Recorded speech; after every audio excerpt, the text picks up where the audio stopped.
Nazir Khan, popularly known as Naz, is a Pakistani-American college student and a basketball coach at the same institution. He belongs to a working-class immigrant family in Queens. Naz lives with his parents, Salim and Safar Khan, as well as his younger brother, Hassan Khan. Much like any other typical brown household, Safar works at a traditional clothing store, while Salim works as a cab driver in New York City. In the locker room of his basketball team, Naz is seen chatting with a player that he is mentoring. Then, another young man extends an invitation to him to a party at 55 Stanton Street in the city, promising that there will be lots of women there. Naz tells his family over dinner that he'll be going to a party downtown. He lies to his parents, telling them that it's simply a teen party, as he knows they would never let him attend a conventional house party. Hearing this, his mother expresses her concern about him going to such parties on that side of the neighborhood. As Naz waits for his friend Amir to show up, he learns that Amir will not be going to the party. Naz was supposed to have Amir as his ride, but that plan has fallen through. Now desperate to go to the party, Naz sneaks back into the house, grabs his father's cab keys, and heads off on his own. He approaches another cab to ask for directions, but nobody responds. He is puzzled and anxious to see so many people staring at him, forgetting that he is driving a cab. Before Naz could locate the switch for the off-duty light, two men jumped in. He orders the men to leave, but they refuse. This is observed by a passing police cruiser, who assists him in getting rid of them and gives him the directions to Stanton Street. Just then, Andrea, a stunning woman, enters the cab before he can leave. Naz attempts to persuade her to leave as well, but ultimately decides to give her a ride. When asked where he is supposed to be taking her, she just responds, "The beach." Naz, perplexed, asks her once again to be certain. He informs her that the best he can do is drive her to a river since they're in Manhattan. Andrea seems cold, enigmatic, and mysterious, mostly remaining quiet. But she breaks her spell soon, telling Naz that she is thirsty. So Naz pulls over at a gas station and buys a beer and water. Meanwhile, Andrea offends another driver by flicking a cigarette out the cab window while Naz is still inside, and the gas station security camera captures this. After a while, Naz stops along the river in the uptown area. They chat while sitting on a bridge before Andrea offers Naz a strange pill. He gently declines and watches Andrea swallow it with her beer. She tells him that she can't spend the night by herself, and before heading over to her place, Naz eventually swallows the pill she gave her. Then, Naz and Andrea are seen walking by two men on the sidewalk when they utter a racist remark. As a result, one of the two men stares at them intently as they head inside. Andrea makes tequila and lime drinks for the two of them. She then pulls out the kitchen knife and stabs the table between her fingers. Andrea insists that Naz do the same. Naz, however, is startled and puzzled and hesitates to follow suit. But after some convincing, he finally agrees to try it and finds it exhilarating. They both do it again, but this time they snort cocaine as well. And unsurprisingly, Naz cuts her hand with the knife by accident. But the two seem unfazed by this and begin making their way upstairs to the bedroom while kissing. Naz eventually wakes up in the kitchen, but doesn't recall how he got there. As soon as he realizes what is happening, he goes upstairs to get ready. He silently gets dressed in the room's faint light before telling Andrea that he is leaving. Oddly, she doesn't respond. Naz instantly turns on the lights and finds Andrea staring apathetically, as her life has already been drained by numerous stab wounds. In addition to this, he finds that the entire room is covered in blood splatters, which renders him even more speechless in horror. Naz makes a hasty attempt to leave and frantically races to his cab outside. He gets to the cab, only to realize that he has left his jacket and car keys back at Andrea's place. When he arrives, the door is locked, so he shatters the glass to open it. Naz scrapes his palm on the shattered glass while doing this, but he doesn't appear to care. Worse still, he attracts the attention of a neighbor across the street. Panicking, he also grabs the knife they were using for play as soon as he manages to find his keys. Then he immediately speeds off after removing a few red tickets from the windshield, nearly causing an accident. Next, Naz makes an illegal left turn as he is leaving. This is seen by a police patrol car, which stops him. Officer Wiggins notes that Naz's pupils were dilated and that he and the car both reeked of alcohol. She requests that he step out of the car and blow through a breathalyzer to verify this, but Officer Maldonado says they should let him go. Naz is ordered to put his hands on the car, and he accidentally leaves a bloody handprint. Meanwhile, Officer Maldonado responds to a call about a break-in as they are the unit closest to the alleged spot. Wiggins and Maldonado take Naz with them only to drive him back to the street he had just left. Later, they park in front of Andrea's home, much to Naz's dismay. The neighbor, who contacted the police, reports seeing a man hurry out of the house and into a cab. Naz anxiously watches them from the back seat as Sergeant Cortez arrives at the scene. Cortez enters the house along with Wiggins and Maldonado, but seconds later Maldonado comes out gagging, and the sergeant orders full backup and an additional unit. In no time, the crime scene unit arrives on the scene. The night guard then makes a call to the homicide detective sergeant, Dennis Box. When Box gets to the scene, an officer gives him an update on what happened. Naz is then seen sitting in the patrol car's back seat. He gives the officers the order to take the poor fellow to the station and let him go. They obediently comply. The detectives and other units investigate the crime scene in the meantime. While they take pictures for evidence, Andrea's lifeless corpse stares vacantly into the camera. Naz, on the other hand, is brought to the station and instructed to simply sit.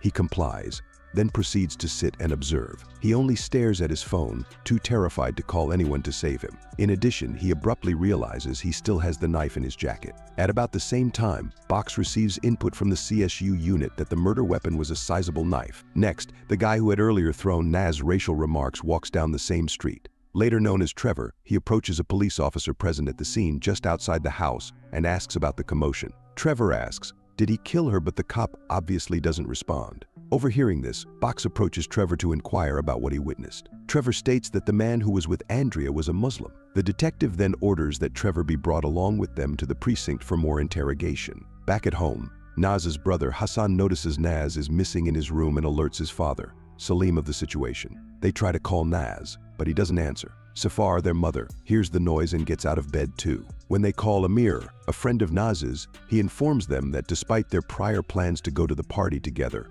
he had to cancel at the last minute. On the other hand, the desk sergeant takes a while to acknowledge Naz. They intend to let him go since they know that it is too late to use a breathalyzer to confirm intoxication. So Officer Wiggins gently pats Naz down as per protocol, and she discovers a bloody knife in his jacket. Naz makes an attempt to flee out of fear. Unfortunately, Trevor enters the room at the same time and recognizes Naz. Following Trevor's identification of Naz as the man with Andrea, the police detain him. Eventually, Detective Box enters the room where Naz is being interrogated. Box tries to communicate with Naz and inquires about the specifics of what transpired. Naz describes what happens, but Box has a suspicion that Andrea may have done something to enrage Naz by refusing to participate or behaving in a certain way. This, he believes, may have contributed to how things turned out. However, Naz assures him that everything they did was consensual and that he didn't rape or kill Andrea. While Box doesn't totally think that Naz is the culprit, he also has a hard time accepting Naz's version of what happened. Box must nevertheless carry out his obligations.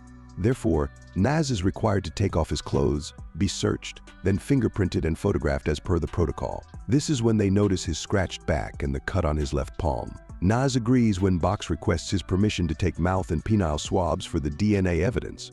But when Naz later requests a lawyer, the people who collected his fingerprints say they are powerless to intervene. After a little while, John Stone, a disheveled attorney, notices Naz as he is being held back in the holding cell. However, Stone just strolls away in the privacy of his own thoughts, but promptly returns inside. He makes the decision to assist Naz and tells the desk sergeant that he is Naz's attorney. Stone doesn't know why Naz has been detained yet, so he asks him a few questions before advising him not to speak to the police officers altogether. Higgins and Maldonado complete their reports and other documentation after working 5 hours of overtime. However, when they ask a detective if they can leave, he refuses. Meanwhile, Detective Box prints several images of men with an ancestry similar to Naz's. He presents those images to Trevor, but Trevor can easily tell Naz apart from them and recognize him. To get more information on the case, Stone approaches the desk sergeant. The sergeant informs him that Box is involved in the murder investigation. Upon hearing this, Stone exhibits a confused and skeptical expression. In the meantime, Naz summons the courage to notify his father over the phone that he is being falsely accused of murder. Salim runs to the door right away but discovers that his cab is missing. After the murder, Naz is shown happily reminiscing on his time spent with Andrea. When Stone visits Naz in jail, he orders him to quit attempting to explain anything or give the truth to anyone. He added that this was just a suggestion since, from a legal standpoint, the truth might not always appear to be true or realistic. Stone continues by saying that they are entitled to their own version of events in the same way that the prosecutors have developed theirs. Detective Box contacts Don Taylor, Andrea's stepfather, as he is the next of kin. Tragically, Andrea's body is revealed to be still in bed back home. Everything is exactly as it is while the investigation is still ongoing and evidence is still being meticulously gathered. Eventually, Andrea's body is bagged and taken away from the crime scene to be submitted for an autopsy. At last, Naz's asthma inhaler is displayed at the corner of the bed before being presented as the 39th piece of evidence. Later, Stone and Naz are just talking at the precinct. Throughout the entire series, Stone is frequently seen using a chopstick to pick at his inflamed eczema. As he does this again, Stone admits that Box is actually an excellent, competent, and diligent cop but is lenient and flexible with the laws. Shortly after, he tells Nas that he must leave soon for another court appearance. Stone urges Nas not to speak to anyone as he leaves. In a corridor at the coroner's office, Don Taylor, Andrea's stepfather, is shown waiting. Taylor is given a heartbreaking account of Andrea's tragic demise by the coroner. However, Taylor still doesn't allow himself to view her body. Prior to signing a document and walking away, he is shown to be in a trance-like state. Detective Box later appears in the same office. As previously disclosed, Stone is seen picking at his scaly, inflamed foot while taking the subway, disgusting those around him. At courthouse security, he empties out his coat pockets of assorted junk, yet he manages to trigger the metal detector there. As the Khans, Naz's family, arrive at the precinct, they are informed that they cannot visit Naz because he is no longer a juvenile. Despite the sergeant's blunt and dismissive demeanor, the Khans choose to wait at the precinct. Taylor and Box are just seen talking in a coffee shop. Taylor admits that he and Andrea had a turbulent relationship and thus had to live apart. He resides in Queens, whereas Evelyn, Andrea's mother, owned the home that is now a crime scene. Also, Taylor adds that Andrea had previously run into legal and law enforcement issues. When Box inquires, Taylor admits that he cannot affirm or deny with certainty that Andrea was engaged in prostitution. He claims this is because Andrea didn't have a job or go to school. However, he doesn't identify or remember Naz when it is mentioned. Detective Box arrives at the precinct and permits Naz's family to see Naz alone. In a private room, Naz admits to being with the girl but claims to have fallen asleep after that. He claims he awoke to find the girl fatally stabbed but has no recollection of what happened before that. Naz tells his parents that he has a lawyer in Urdu, but Box is shown listening to their conversation on the CCTV before interrupting them when the time is up. After their meeting with Naz, the Khans are welcomed by Stone. He informs them that their son has not yet been charged. Stone also advises them to leave because it is pointless for them to stay. Then he visits Naz and is furious to hear that Naz spoke to his parents. In addition to this, he informs Naz that Box recorded every word they said.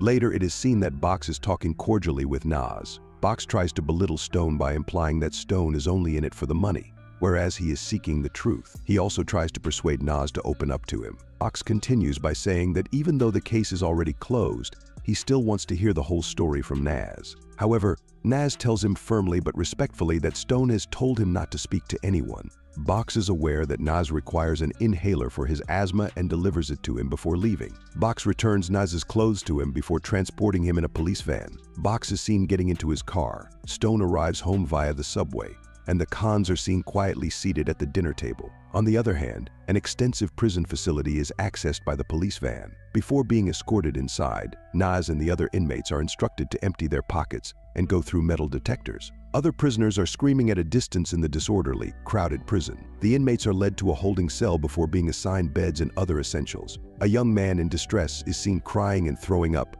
which enrages another man. He beats the young man while Naz and the others do nothing but watch. Stone is talking with his teenage son, whom he shares with his ex-wife when he returns to his house. His ex-wife follows shortly to offer to drive him. She is surprised when Stone informs her of the murder case and inquires as to his abilities. However, she later expresses support and apologizes for her initial attitude. Before requesting Box, Helen Weiss, the district attorney, gets briefed on the matter in the courtroom. Meanwhile, a group of police arrives at the Khan's home with a court-issued search warrant. They search the entire house and seize Naz's personal possessions and the Khan's desktop computer as well. Weiss and Box are seen discussing the matter in the DA's office.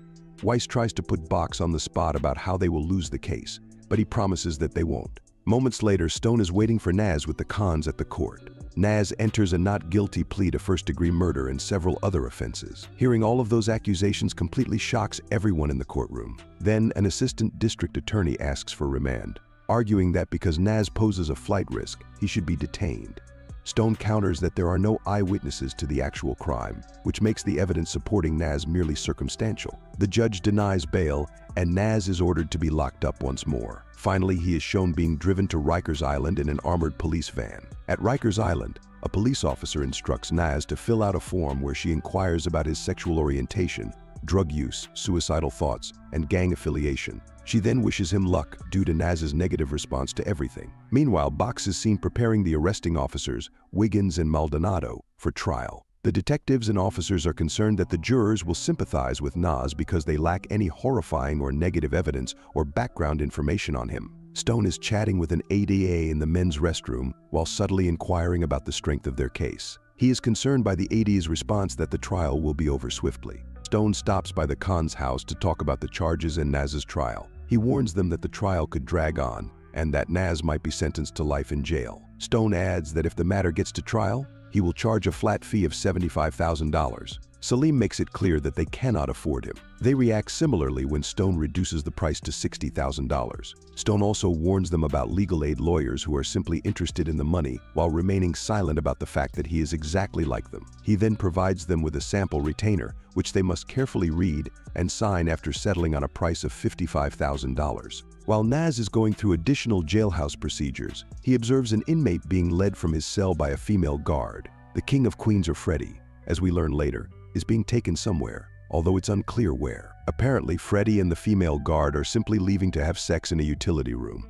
Then, she is seen counting some cash and expressing concern that it could be too risky to continue. Meanwhile, Nas and the other inmates are given the riot act by the officer before being put in their beds in a large open area. Later, Weiss is discussing the case with her boss, who orders her to take quick action since John Stone is the defense attorney. She dismisses Stone as nothing more than a precinct trawler, though. In their meeting, Stone recommends manslaughter in Nas's case to Weiss. Meanwhile, Salim's friends inquire about their shared cab. His friends are seen being perpetually concerned about losing money, as the cab is their primary source of income. At Rikers, a prisoner tells Nas to keep his head down and shut up when Nas is on the bunk next to him. Freddie can be seen silently observing them from the balcony in front of his cell. Meanwhile, Box is seen inspecting pictures of Nas as a little child, whereas Stone visits a doctor for his eczema. The doctor discovers that the eczema has worsened as a result of an allergic reaction to the fragrance that Stone had applied. He advises Stone to use Crisco and Saran wrap to wrap his feet. On the other hand, a sophisticated attorney,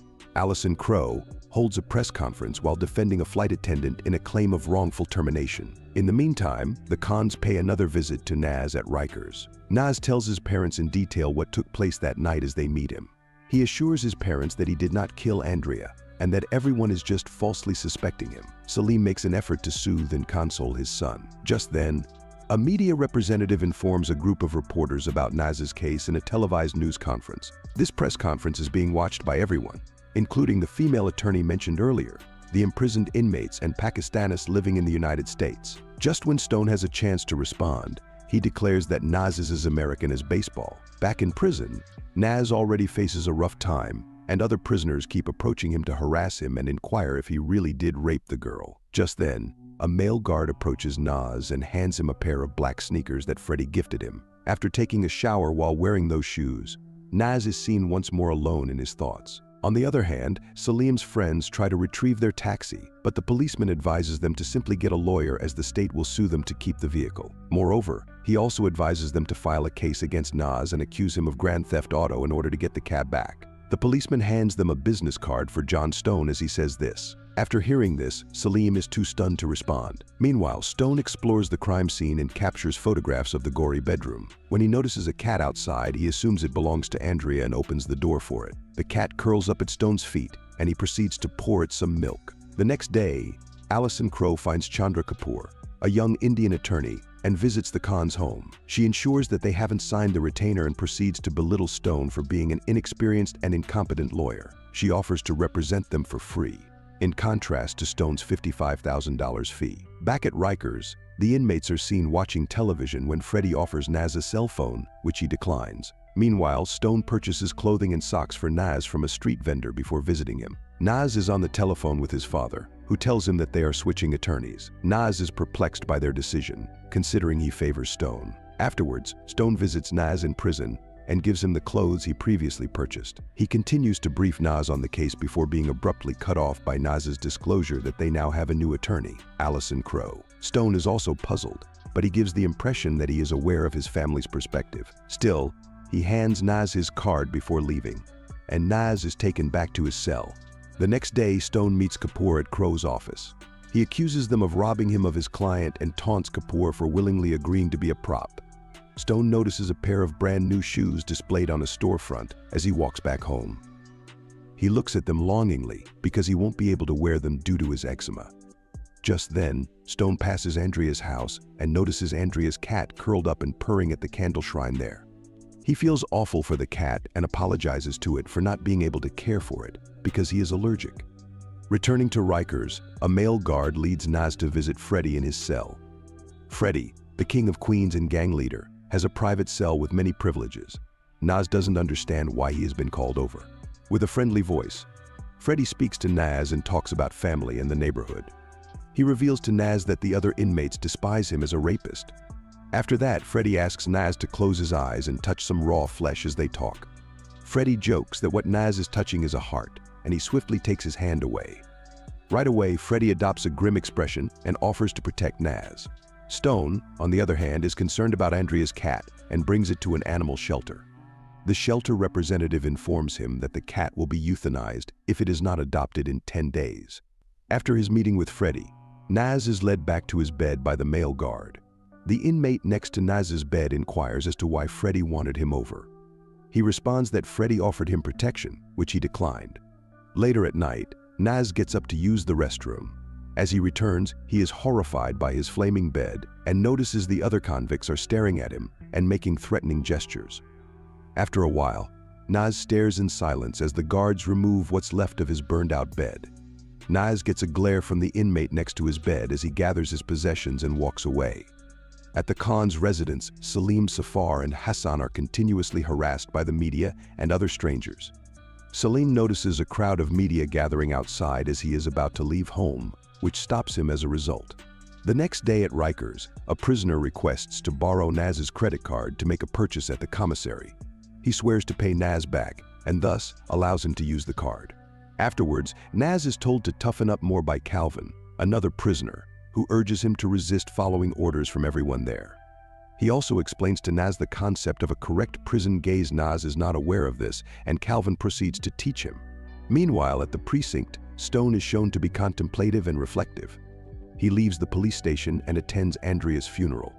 He tries to speak with 2 of Andrea's friends during the funeral, but Detective Box cuts him off. The girls give Stone a strange look as they walk away.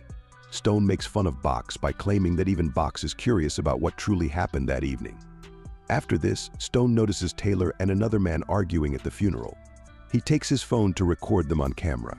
Following the service, Stone visits a church. He is looking through some pictures on his phone when a picture of Andrea directs him to a particular street and a subtle sign Invictus House. Calvin walks Naz through the prison rules with the other inmates.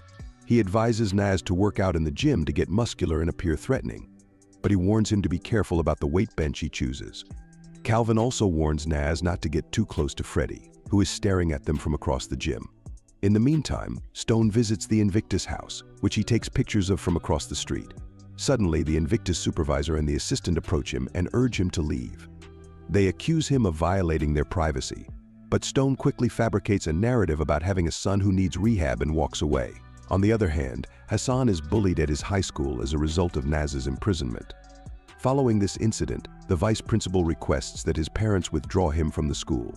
While they are concerned about his capacity to maintain his education, the vice principal does nothing except observe them, still persistent in their demands.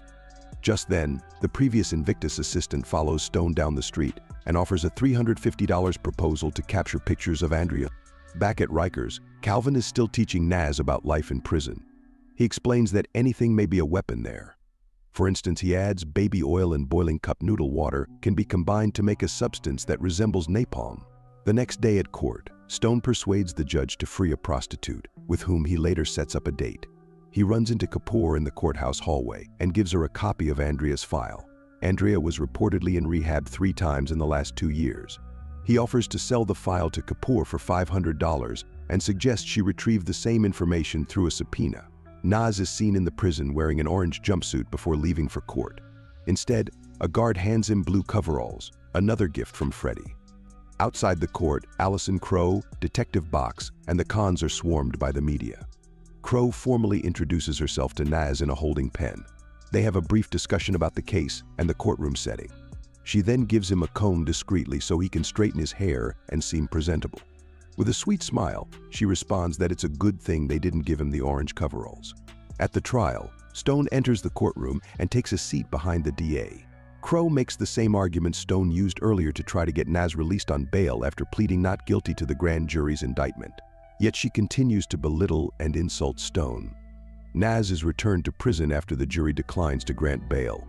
As she turns to Stone, the DA admits that Crow's remarks about him were inappropriate and disrespectful. Stone just shrugs. Outside, Salim unintentionally interrupts Allison's interview by muttering something. This enrages her, and she treats Salim rudely for bringing up the case of his own son. As Naz enters Rikers, someone secretly slashes his left arm.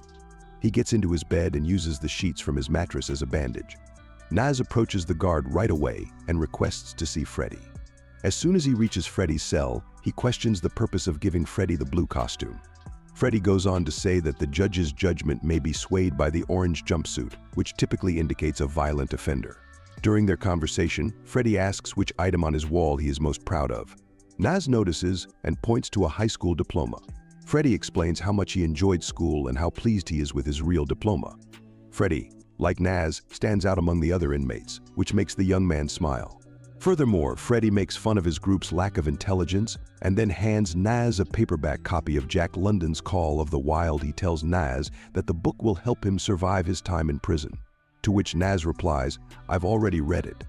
Meanwhile, Stone invites the prostitute he had asked on a date to his place during the evening and hooks up with her. She finishes up and goes to the bathroom, where she is repulsed to see the HRO&x cream. Back at Rikers, Naz and Calvin are quietly talking about how Calvin got into prison. Calvin reveals that he killed the wrong man in an effort to seek revenge for his niece's murder and shows a bloodied crime scene photo of the woman. Meanwhile, at the DA's office, the attorneys talk about a tabloid in the New York Post with the headline "Psyching Revenge" that reported on a murder in Brooklyn and urged the DA to take active steps on Naz's case. In the meantime, Stone is shown going to another doctor as usual for his bloodied feet. The doctor asks him to throw out his previous medications, writes a new prescription for corticosteroids and a UV lamp, and tells Stone to buy Clorox bleach for his eczema and bathe in it. Stone is stunned as well as dumbfounded at such a prescription, yet he complies. Next, we see Freddy boxing with a prisoner and knocking him out, while Naz calmly observes. In contrast, the DA and Crow negotiate over a plea for Naz and ultimately agree on manslaughter with a 15-year prison sentence. Meanwhile, Stone fills his prescriptions at a pharmacy. The pharmacist advises the doctor in jest about the detrimental effects of such a potent cream, while being startled because the doctor has prescribed him 20 mg of corticosteroids. Crow visits Naz and lets her know that instead of a life sentence for murder, she can try to negotiate a settlement with the district attorney for 15 years in manslaughter. Naz says he'll think about it, then asks her about Chandra. As he returns to the prison, a copy of The Other Side of Midnight lies on his bed. The book has a yellow post-it note on it that reads "Take the deal," given by Freddy again, who is glancing down at him from the balcony. Meanwhile, Crow gives the Khans a call to let them know about the plea deal she has recommended to Naz. At a pub, Stone is seen contemplating again when a man he knows sitting next to him says that he has heard there is a bargain in the case for Naz. Simultaneously, Naz and Calvin are seen discussing the deal at Rikers. The following day, Naz is brought to court, and Crow asks whether he's prepared. She realizes that Naz is hesitant to respond. So after she leaves, she sends Kapoor in to persuade Naz to accept the plea agreement. Naz questions her about her thoughts on the matter and what she would do in his position. She explains to him calmly that if he's actually the one who killed Andrea, he should accept the agreement, but if not, he shouldn't. After a little while, Stone approaches Naz as well and counsels him to accept the plea offer because he will be released in 12 years and is only 35 years old. A couple of minutes later, the judge shows up and requests that the DA walk Naz through the proceedings. When Weiss asks Naz if he killed Andrea after hearing his account, he denies it. Given that this does not advance the case, the judge, Allison, and Weiss become furious over the wasted day. Crow is enraged in the holding cell and curses Naz for acting foolishly and rejecting the plea agreement, but Naz advises her to simply stop. Crow nods in agreement and storms off furiously. She tells the Khans that her firm may continue working on the matter, but Kapoor would take over. And if that happens, the case would no longer be pro bono. She also mentions that the trial would be prolonged and that they were free to hire another attorney. Stone phones the animal shelter from the pub and learns that Andrea Cornish's cat is still there. Calvin stirs a hot mug while acting upset that Naz did not accept the deal. He then quickly drops some baby lotion into the mug and splashes Naz. While Naz manages to shield his face, his arms get burned. He visits the prison infirmary to get his burns bandaged, but when the guards ask him to identify the perpetrator, he simply declines. Naz asks the guard to see Freddy again, this time appealing for assistance and protection. While silently puffing on his cigarette, Freddy observes him. Before heading for a lecture at his child's classroom, Stone is seen putting a UV light on his foot. He gives the students a briefing on his work as a defense attorney, yet the students don't appear to be impressed. John and his son are having a conversation after the lecture when the kid confesses that Stone has embarrassed him. Freddy leads Naz to his new private cell on the upper floor to ensure his safety at Rikers. John is seen arriving at his flat, while Kapoor is seen waiting. In order to assist Naz, she seeks out Stone. He offers a $50,000 charge, but after more negotiation, they settle on a cost of $30,000. It is evident that the DA and her team are formulating a defense strategy. Kapoor learns that ketamine was discovered in Naz's pockets in the meantime. When Stone is asked what kind of substance it is, he explains that, while it is an aphrodisiac, it has a tendency to knock people out later on. Afterwards, Detective Box tells the DA that, after 33 years, he is retiring. She does, however, urge him to retrace Naz's movements from that evening before he leaves, and he complies. Salim's friends plead with him to accuse Naz of grand theft in a cafe so they may get their cab back. But Salim defiantly resists. Naz is escorted from Riker's prison cell and brought to the showers. A man is seen on the floor with Freddy. It is revealed that Calvin was punished by Freddy and his friend for what he did to Naz. Calvin is lying there, bloodied and naked, on the ground. Freddy requests that he bash Calvin up as payback while he stands there silently. Naz approaches Calvin and kicks him in the stomach. He appears to be through with the beatings, but Calvin accuses him of being incompetent and frail. Furious, Naz returns and kicks him several times and smacks him in the head before being dragged off. Stone retrieves Andrea's cat from the animal shelter and brings it back to his house while wearing protective rubber gloves. Box is shown retracing Naz's steps from the night of the murder in the meantime. He meticulously notes the timing, examines the data on every cell, and eventually discovers surveillance footage showing Naz going through Manhattan.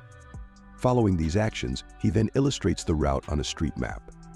Stone brings the cat home and gives it some canned food. Due to his allergies, he feeds the cat and then locks it in a bedroom. Meanwhile, Freddy visits Naz in his cell, and they discuss what unfolded in the showers. He even says that he likes Naz for having secrets and wrath. Back at home, Stone claims that the medication is messing him up while he and the former prostitute lie in bed. She declines his offer to let her adopt the cat. The Dr. Stone sees the following day acknowledges that steroids do have a tendency to lower libido.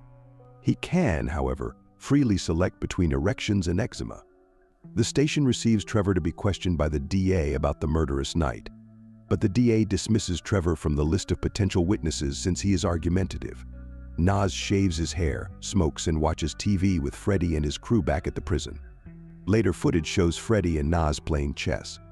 Stone inquires for Viagra at the pharmacy, but the pharmacist states that they won't have any until Wednesday. Box locates additional security cameras in the city and retrieves the footage. The DA is shown the video, where Andrea arrives after the two guys exit the taxi. They think this demonstrates Naz's deliberate attempt to woo just one female. Stone visits a restaurant and orders ketamine from the waiter. The waiter presents himself as oblivious to what he is discussing. Stone claims that he is aware Andrea had called him. The waiter ultimately acknowledges, after some probing, that he provided Andrea with the drugs, but she still owed him money. Stone explains that the waiter will be required to testify in court. Stone, Kapoor, and an investigator visit Andrea's home the following day. The aforementioned investigator wanders around and takes more pictures of the crime scene. Stone acknowledges having the cat when the man asks about it. He is seen inspecting the yard before moving on to the back gate, which doesn't close completely. Also, Stone offers the cat to Kapoor, who declines it. Stone responds that there is a flat rate when she inquires about the investigator's fee. Finally, the investigator comes across some blood in the backyard. The DA inquires about the possibility that Naz's hand wound might have resulted from his hand slipping on a knife while stabbing as opposed to being cut on the shattered glass. The coroner confirms that it was a stab wound. Naz feels confident and fearless, knowing that Freddy has his back. The other prisoners get upset when he switches the TV station in the common area. When they learn he is with Freddy, they hesitate and hold back. Later, Naz is assigned to stenciling walls when he's summoned to Freddy's cell. When he arrives, Freddy reveals that PD, another prisoner, will be receiving some 8 balls from his woman, which Naz must smuggle into the facility. Naz initially hesitates, but ultimately decides to do it. Stone grabs a couple of cat toys, places them in the room, and hastily shuts the door. He listens to the cat play from behind the closed door. Stone then grooms himself, combs his hair, and swallows a blue pill that he got from a stranger in a dubious restroom. Afterwards, he goes to his preferred hooker's bar and claims that he is ready to go. However, she responds that they should make plans to meet at a different time as she's working. Another customer who appears to be affluent interrupts Stone as he is trying to persuade her further. Stone discreetly moves back as the woman locks her gaze on the same man. The following day, the toxicology findings were found to contain MDMA and ketamine in both, and amphetamine and Naz.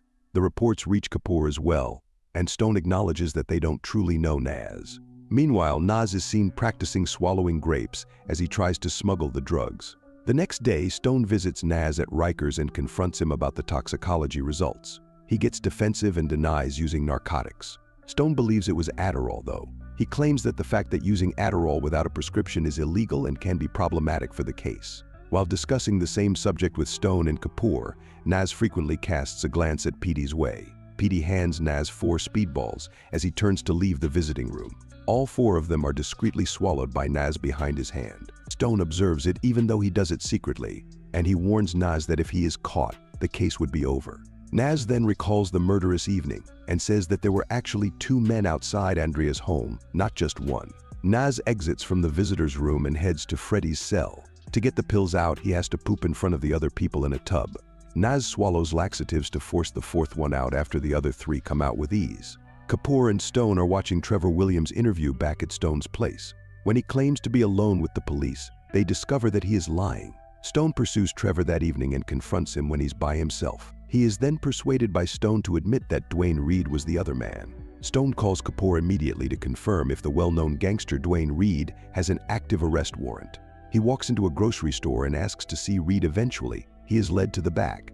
He sees 3 men playing cards in the back room as he cautiously makes his way there. He introduces himself as Trevor's attorney, but as he cites 87th Street, Reed flees the scene. Stone chases after the man and grabs an iron rod after a brief chase. He finds himself in a pitch-black, abandoned building. Stone removes the litter box's contents while wearing a mask, then puts it back in the room. Naz receives a cell phone from Freddy so he can call his family. He then begins to smoke weed.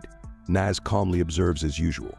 Safar attends a new job interview after losing her previous one, owing to the notoriety caused by the case of her kid. The police and detectives are continuously seeking information regarding Naz in the meantime. They look up his Facebook page and notice that someone by the name of Amir posted some positive comments about Naz. A teacher from Naz's high school is interrogated by the DA. He admits that Naz had some issues and was indeed problematic. For the time being, Stone goes to Chinatown to see a Chinese doctor for his eczema. The doctor charges him $300 and assures him that the treatment is effective as he measures out some powders. Freddy and his team watch Naz get the word sin tattooed on his knuckles. Naz says that when another prisoner requested to use his cell, he refused. Freddy claims he handed Naz the phone so that he could profit from it while he was incarcerated. When Kapoor reviews the gas station video, she notices the hearse driver. She takes a screenshot of the license plate and trails it. She locates the vehicle and its driver. When she cites the footage, the driver claims Andrea gave off unpleasant vibrations. Kapoor, perplexed, asks him to clarify what he meant. He merely advises her to read Judges 16 in the Bible. At his home, Stone is seen preparing the Chinese concoction with water and drinking it. When Kapoor gets there with a Bible, she begins to read the verse that the driver had mentioned earlier. She confesses to Stone that the Undertaker is creepy and intimidating. Fox reports that Naz commuted for 40 minutes to attend high school. He is curious as to why, so he goes to his high school to learn more. Box discovers that Naz was expelled from grade 9 for fighting during a conversation with a basketball coach. Later that night, Stone and Kapoor proceed to drink in a pub. He talks about life after 9/11 as she tells him she broke up with her boyfriend. Stone relates the high school event to Box when they briefly meet. Kapoor is then shown the report by Stone, and she confronts Naz about it while they are together. Naz continues by saying that he was bullied following 9/11 and snapped under the pressure. Kapoor claims to understand the reasoning. When Kapoor returns home, she is seen scribbling her opening remarks when Stone calls her to keep it brief. On the day of his trial, Naz gets a white shirt and a tie from Freddy, but returns them. Stone dresses up and puts on his new shoes because his feet have improved. He is delighted to show Kapoor his shoes in court, but she ignores him as she's still working on her speech. After a while, Naz walks in wearing a blue shirt, and Stone cautions him that he should be wearing white. He hastily swaps out his beige shirt for the blue one, explaining that any other color may influence the judge's decision. Finally, Weiss makes her opening statements first, followed by Kapoor's brief response that the state has the burden of proof. Weiss analyzes the video of Naz in the cab at the toll booth after the court appearance. She then shows two men getting out of the cab. Then there's Naz, who buys beer and discovers only Andrea's DNA on a beer bottle. She discovers Naz's blood on a parking ticket later on. When the court session ends, Naz is escorted back to the prison. Freddie and Naz can be seen chatting in Freddie's cell. He tells Naz that he is at Rikers to be closer to his family. He admits to putting up with another murder charge in order to do so. Freddie wonders if Naz enjoys his life outside. He momentarily considers the question and feels depressed, so he smokes crack with Freddie. The following trial day, Weiss observes Officer Wiggins' traffic stop of Naz. Wiggins describes how she procured the knife, and a video of Naz trying to flee the precinct is shown in court. Naz gets more tattoos and smokes more crack at Rikers as time passes. Freddie dismisses Kapoor's confidence in him. Then, Naz notices another of Freddie's crew receiving a blowjob from Petey. At knife point in the showers, the prisoner who was getting the blowjob warns Naz not to tell Freddie. He swears he won't. Later that night, he gets high and starts thinking about Chandra. He then calls her on his cell phone just to say goodnight. Stone goes through the images of Andrea's house, wondering how she could afford to live in a $10 million property. He asks Chandra the same question before running a title search on his laptop. He notices that the house is in probate to Evelyn Cornish, Andrea's mother. He eventually learns about Evelyn's financial advisor, Raymond Halley, after doing thorough research. At the funeral, Stone recalls Raymond Halley, or Ray, bickering with Andrea's stepfather, Taylor. He then pays him a visit. Halley initially refuses to engage in the discussion, but eventually decides to speak off the record. He alleges that Taylor is a deadbeat personal trainer who is owed half of Evelyn's estate. Andrea, on the other hand, would not give him his share, and he was powerless to persuade her. Taylor, as a result, succeeds in inheriting all of the property after her death. Stone intends to pay him a visit as well, so he stops by a fitness club. He stands there, watching Taylor give special attention to another woman. Next, Box is brought to a new crime scene. As he arrives, he sees a young woman with bloody wounds found dead in the street who resembles Andrea Cornish. The DA presents images of Andrea Cornish's murder scene on the day of the trial. Weiss shows the knife, and coroner Dr. Chester states Naz's hand wound was caused by his hand slipping onto the blade of the knife. Safar exits the courtroom upon hearing this. Kapoor introduces the 22 wounds and questions each one. She even brings up an older controversial testimony of Dr. Chester, making him look bad. After the court is adjourned for the day, Taylor goes out for a smoke, and Stone follows him. Meanwhile, Kapoor warns Safar that her exit looks bad for the case. Safar admits to Kapoor that she has lost faith in her son. On the other hand, as Salim goes past some anti-Muslim graffiti, a woman in a hijab despises him. The next day, Salim and his friends plot how to re-enter the taxi business. Salim's friends want him to sell his part, but they underbid him by $75,000, much to his dismay. They complete a transaction at a bank, and he receives his check. He walks out, calling them thieves as he does. On the same trial day, the court goes over the scratches on Naz's back. Stone, on the other hand, follows Taylor and attempts to learn more about him. As Taylor works on the other side of the gym, he questions another fitness trainer about him. He then meets with the accountant and learns about Taylor's maxed-out credit cards and his 2 bankruptcy filings. Stone sees another of Taylor's ex-wives the next day, a cougar who divorced him after some physical assault. Weiss interrogates Naz's classmate, who purchased Adderall for $10 for 10 milligrams. Naz had a prescription and was reselling the pills to his high school classmates. Naz notices PT and another crew member, Victor, leaving together. He sees Petey's mother at the visitation and assures her that he is fine before taking the speedballs in his hands, looking disheartened. The basketball coach is called to the stand at the courthouse. He discusses the grade 9 incident. Kapoor, on the other hand, points out how poorly Muslim students were treated following 9/11s. The coach surprises the court by stating that, while Kapoor's statement was correct, it was only Naz who sent 2 others to the hospital. Naz had apparently thrown a full Coke can at another kid. After learning this, Kapoor maintains her silence, while Weiss states that the state is at rest. Taylor confronts Stone at the barbells and threatens him while at the gym. Naz calls his mother, but she does not respond on purpose. So, he simply goes to watch television with Freddie. Next, we see Box on the stand for Kapoor. She is perplexed as to why Naz has not confessed, but the detective is confident in the evidence. Kapoor extracts the narcotics, ketamine and ecstasy previously sold to Andrea by the waiter. She pays a visit to Naz, and the two meet in a holding cell. He is astonished as to why she is working for him, as only his father believes in him. She affirms that she believes in him as well. They eventually have a moment and kiss. However, Chandra pulls back and leaves the holding cell. Dr. Katz, the defense expert witness, reports to the court that one of 4 knives has gone missing.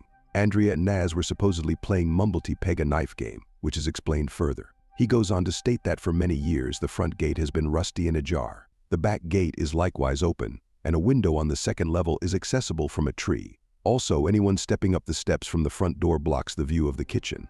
Upon hearing this, Weiss attempts to discredit Katz as a celebrity pathologist seeking fame. She brings up a quote from when he praised Dr. Chester, which he dismisses as a polite dinner comment. She persuades him that the 4th knife could have gone missing at any time, but Katz insists on the wounds. Stone learns about the asthma inhaler, which is labeled 39. He subpoenas Box on his last day of work, and Kapoor puts him on the stand. They talk about Trevor Williams, Dwayne Reed, the strange driver, and the asthma inhaler that Box gave to Naz.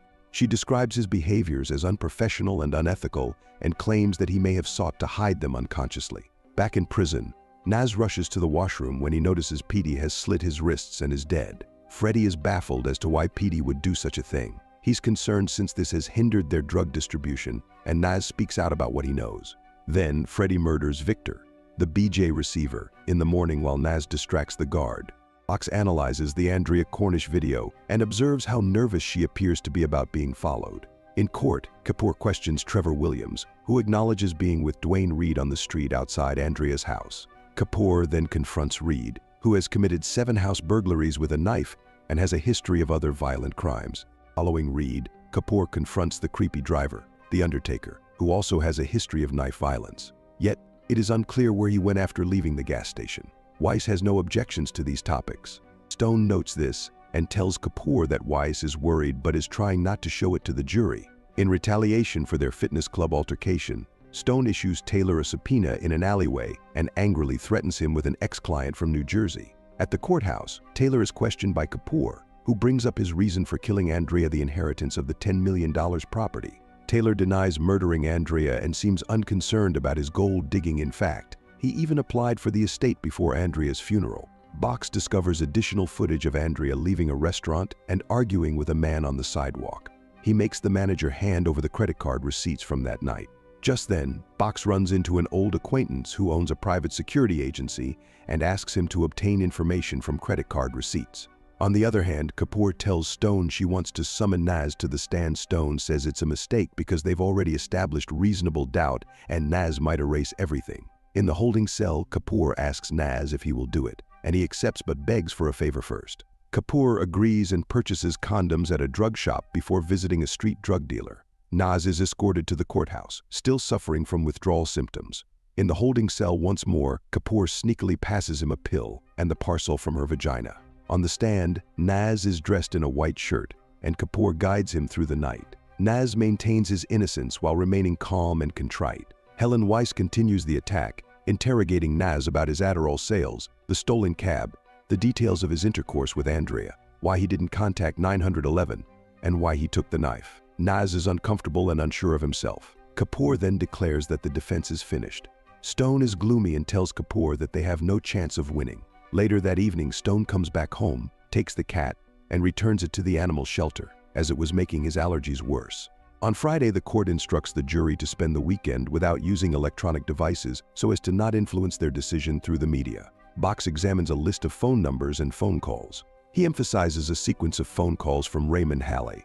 Next, he presents himself to Halliel in the bar and recalls being shot in a strip club. As they're talking, he abruptly mentions Andrea Cornish and presents a screenshot of Ray and Andrea arguing. He assumes the two were involved in a relationship, and he made illicit withdrawals from her trust fund and questions Halley. However, he refuses to answer further and simply walks away. Box submits his findings to Weiss, presenting a $300,000 withdrawal from Andrea's account, followed by a series of video pictures depicting Halley's travels on the night of the murder. Strangely, Weiss dismisses the new evidence. Meanwhile, the guard at Rikers delivers Freddie a DVD of Kapoor kissing Naz in the detention cell. Stone receives a parcel and watches the same video. Kapoor is practicing her closing argument while Stone visits Naz. He tells him that this could be grounds for a mistrial and that Kapoor's career as a lawyer is likely over. Naz agrees to let Stone present the DVD before the court. With Weiss, Stone, and Kapoor, the judge views the tape. He directs Stone to take over the case, who resists and is unsuccessful in obtaining a mistrial. The judge informs Kapoor that the CD will be handed over to the Legal Ethics Committee. Stone runs into Box at a Chinese restaurant and tells him the video didn't function. Box denies it, but Stone feels Box has another lead in the case. After the trial, Chandra Kapoor meets Alison Crowe and is fired. Furthermore, Weiss concludes by emphasizing Naz's blackout during the crime as a convenient excuse. Box enters the courtroom but abruptly exits when she claims that Naz is the lone suspect. She takes up the knife and points out the 22 stab wounds before pausing, as if in contemplation.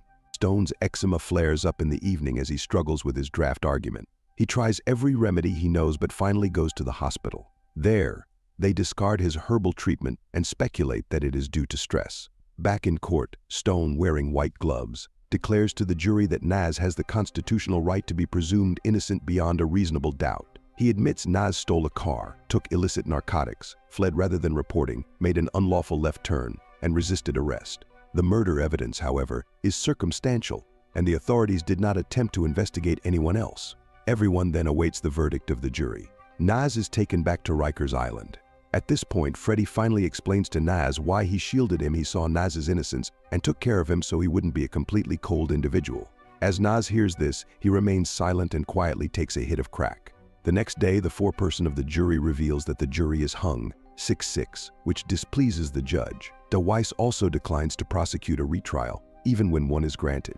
And Stone informs Naz that he is now free. He packs his belongings into a bag and begins his exit procedure. While Freddy is pounding the heavy bag in the gym, the guard hands over a paperback copy of Call of the Wild to Naz. Just then, moments later, Salim arrives to pick up his son, and they embrace on the pavement. Box is employed by campus security when Weiss approaches him and requests his help in tracking Ray Halley. Naz is having an uncomfortable dinner with his family at home due to the disappointment that his mother didn't support him. He then goes out by himself and meets Stone at a cafe. Stone argues that life goes on and encourages Naz to put it behind him and ignore how others perceive him. When his old school pal Amir walks in, Naz scares him away with a prison stare. When Stone takes the metro home, his advertisement "No fee till you're free" is shown above the door. Naz returns to the same riverside as the night he met Andrea and vividly remembers sharing the experience with her. Finally, Stone goes to retrieve the cat as an animal cruelty commercial plays.